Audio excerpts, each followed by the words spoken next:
राष्ट्रवादी काँग्रेस शरदचंद्र पवार पक्ष कार्यालयात जागतिक महिला राईड डे उत्साहात साजरा करण्यात आला। यावेळी संघर्षाच्या महिलाध्यक्ष ऋताताई आव्हाड उपस्थित होत्या।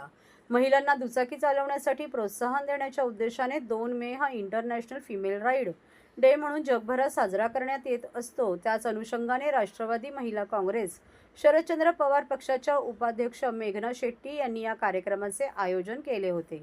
यावेळी महिलांनी सुपरबाईकवर फेरी मारून जल्लोष केला। या कार्यक्रमास ऋताताई आव्हाड यांच्यासह प्रख्यात बाईक रायडर रोशनी पाटील, जैन मनमित, प्रशिक्षक अंजली वर्तक आदी उपस्थित होते। या सर्वांनी महिलांना दुचाकी चालवण्यासाठी प्रोत्साहनपर मार्गदर्शन केले। तर ऋताताई आव्हाड यांनी सांगितले की पूर्वी महिला अवलंबित होत्या।